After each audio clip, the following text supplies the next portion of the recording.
Hello everybody, my name is Kat. For those of you who don't know, I am actually transgender. I know, big surprise. The person who wears maid outfits on YouTube's is fucking trans. Anyways, I started estrogen about 4 months ago, and since then I have received quite a lot of random questions. But I think the funniest one that I've had was, did WarThunder make you trans? Originally, I was like, what? No, of course not. How could a silly little tank game turn me into a girl? But the more I thought about it, the more I realized maybe there's a little bit more to it than that.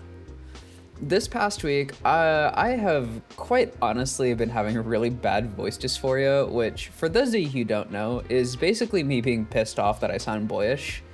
It's a thing that happens to most trans people, but with the latest video, having to listen to myself over and over again, I don't know, it just kind of got to me and made it hard. So while I worked to re-record that video, I thought, why don't I do something a little bit different and talk about my journey to where I am today, and in the process, answer the question, did WarThunder make me trans? So to start off, back in middle school, and yes, we're going back that far, I used to be a homophobic little shit. I was the kind of kid to sit and watch those like furry cringe compilations and those SJW owned videos, and I remember specifically using the I identify as an attack helicopter thing, and it's like, my god, that is so embarrassing to admit. But that being said, I don't think it's because I was hateful or anything. I think it was more due to the fact that, well, of course I was an edgy, like, 13-year-old, but also I hadn't met anybody who was openly LGBT. So to me, who was really self-conscious at the time, they were a group of people that I can kind of laugh at without facing any backlash, as terrible as that sounds.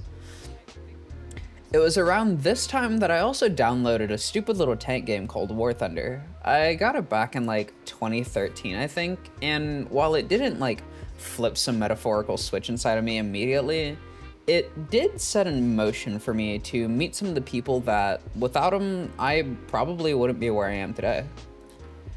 For the first few years of playing WarThunder, I didn't really communicate with anyone in game. However, around the time high school started, I decided to join my first squadron. These people, while I don't remember any of them being outwardly LGBT, they were diverse enough in age and race that I was able to hear a lot of different opinions, and while maybe I didn't agree with all of them, it did challenge some of my previous views and got me to look into it and research the topics a little bit more. By the time I left high school, that squadron, as most do, ended up dissolving due to leadership drama, but when all was said and done, I had what I considered to be a pretty good friend group, and to this day, I still play games with them and talk to them every night.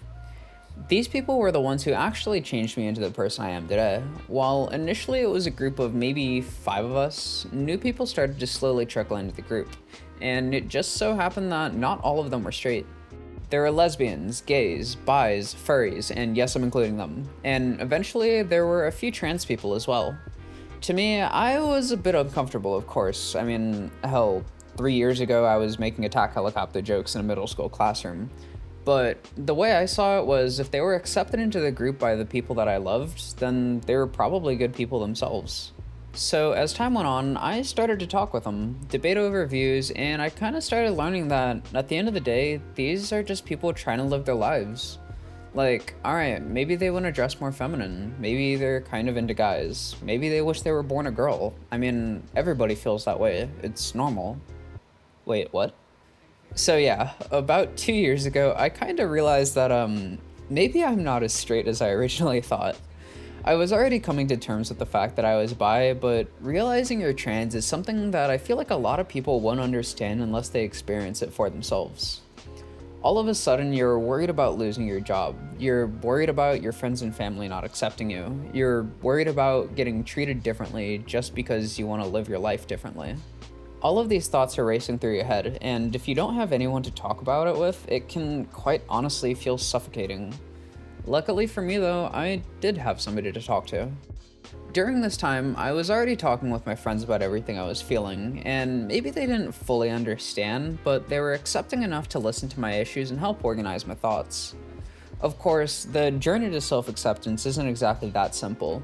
Even with the support I had, it was still an extremely hard time for me, but due to those people, I eventually came to a decision that would change my life forever. I decided to stop thinking about it and told myself that was an issue for another day. No, literally. I realized I was trans about 2 years ago, but I only started transitioning about 4 months ago, so what the hell happened in between?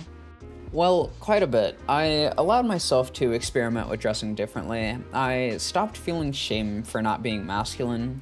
I got a good paying job as an automotive technician, which, if y'all want to hear that, was quite frankly batshit insane. But most importantly, I learned to be happy with who I was. So 6 months ago, I quit my job and decided to make a career change, and since I was deciding on my future, I came back to the question of whether I was trans or not, and it took me all of maybe 5 minutes to figure out that, sure enough, I'm trans. That leads me to today. Since I've been home, I got really bored, and as such, I decided to start a YouTube channel and make some dumb videos. When deciding to start the channel though, I had two options. I could either keep my identity a secret and pretend to be somebody I wasn't, or I could be open about it and be myself, and I think it's obvious which option I chose. Of course, I get some backlash here and there. I mean, hell, you can see it based on my dislikes if you have something to view those. But to me, that's a small price to pay if it means I can be myself. So, to get back to the original question, did WarThunder make me trans? No, I don't think playing the ZA35 is what made me want to start Estrogen. However, if I never installed the game, I definitely don't think I'd be where I am today. I would probably be one of those gym bros talking about the grind and how sitting with my legs crossed is gay, and between the two options of that and being trans, I think I'm a lot happier being trans.